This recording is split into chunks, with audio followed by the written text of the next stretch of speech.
All right, so you've heard about what's broken, so now let's look at how to fix it. So in Federalist number 21, Alexander Hamilton turns from history to more of a blueprint. So he begins laying out the first concrete explanation of how the Constitution will repair all the terrible flaws that exist in the Articles of Confederation.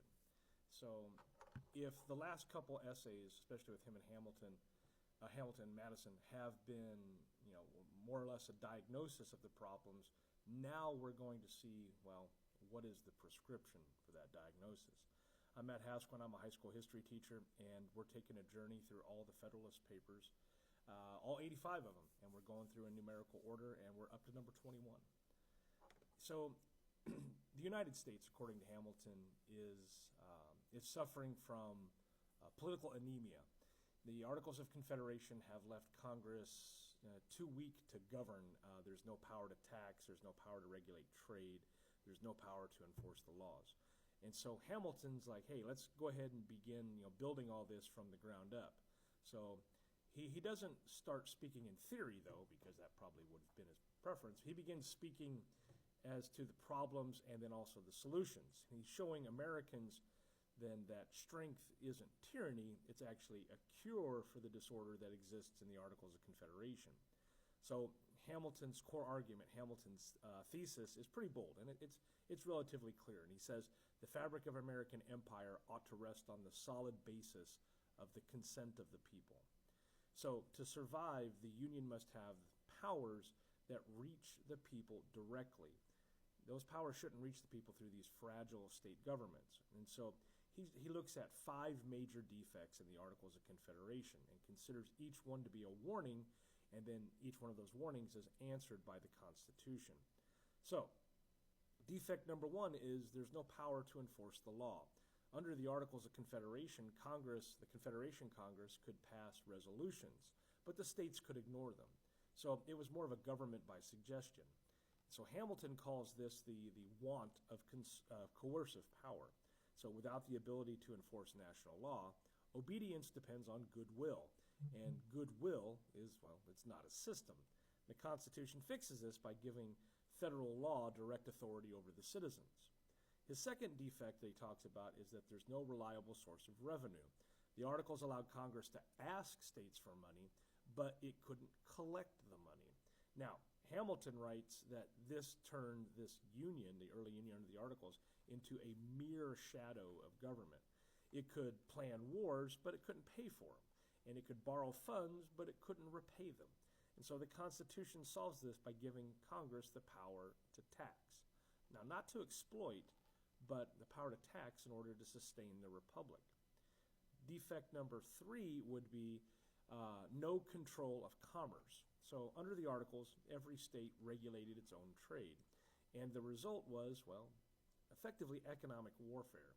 You had tariffs arise between the states, then you have the creation of competing currencies, and then also retaliatory laws. Hamilton says that this has destroyed the harmony of the Union, and it made America a joke to foreign powers. The Constitution corrects all this by granting Congress power over interstate and foreign commerce, which would ensure one market, one policy, and one economy. His fourth defect is that there's no guarantee of domestic stability. The Articles had no way to handle rebellion or any kind of internal disorder. Events like Shays' Rebellion had proven how fragile the system really was. And so Hamilton writes that the federal government must be able to protect each state against domestic violence. And so the Constitution then provides that guarantee. It gives the Union the strength, or the Union itself strength, to preserve peace without, trampling upon liberty. His fifth and final defect is the idea of unfair representation and unreliable law. Hamilton points out that under the Articles, each state, big or small, got one vote, one state, one vote. And that made laws rather unstable and unfair. Tiny states could block vital measures for the entire Union. And so the Constitution fixes this with the idea of a bicameral legislature, 2 chambers. And then you have representation based by population in one house and equality, like there was in the Articles, in the other. And so that balance replaces imbalance. Now, Hamilton is careful to remind readers that these aren't radical ideas, and he writes in number 21 that it is absurd to form a government for men without consulting the natural operations of government. What he's saying is, stop treating government like magic. Treat it like machinery. If the gears don't connect, the system won't move. And so the Constitution for Hamilton is more of an engineering achievement. Now, Hamilton then goes on to point to other nations, especially Britain, where taxes and commerce are national and not local, and where unity produces the prosperity. He argues that America's new system will not copy or mimic monarchy, but it will finally make Republican government practical on a larger scale. It's not imitation, it's adaptation. Now, beneath the economics and the structure, Hamilton's argument is effectively moral as well, because he writes that the purpose of government is not to restrain, but it's to protect. It's to give citizens confidence in law, safety, and the future. And a government cannot do that. That is not virtuous. That government is negligent. So strength in this sense is compassion that's made political. Now, here we are. It's time for the chain of reasoning. So let's tighten down Hamilton's logic here. So first, weakness is the true enemy of liberty. And the articles then fail because they depend on voluntary cooperation. Thirdly, real government must act directly on the people.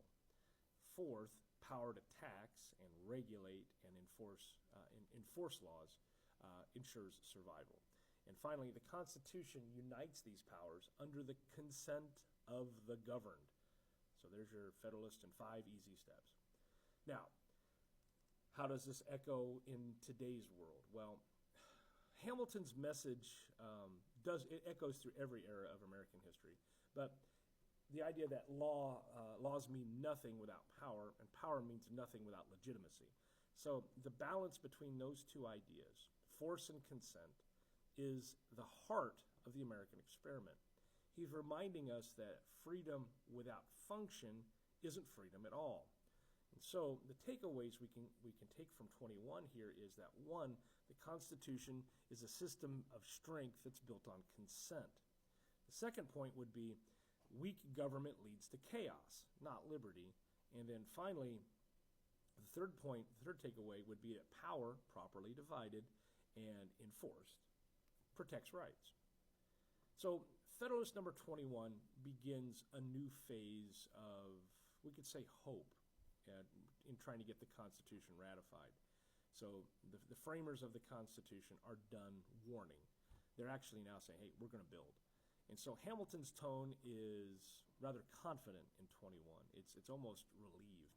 He knows the cure will be controversial, but he also knows that it's necessary. And so the Constitution to Hamilton will actually transform the United States from a fragile experiment into a functioning republic. I'm Matt Hasquin, and this is another one of those things that we should all know just by being alive. If this particular episode helped you see how the Constitution began turning philosophy into practice, take some time, share it with a friend, maybe follow, or all those things, right? And get ready for Federalist number 22, because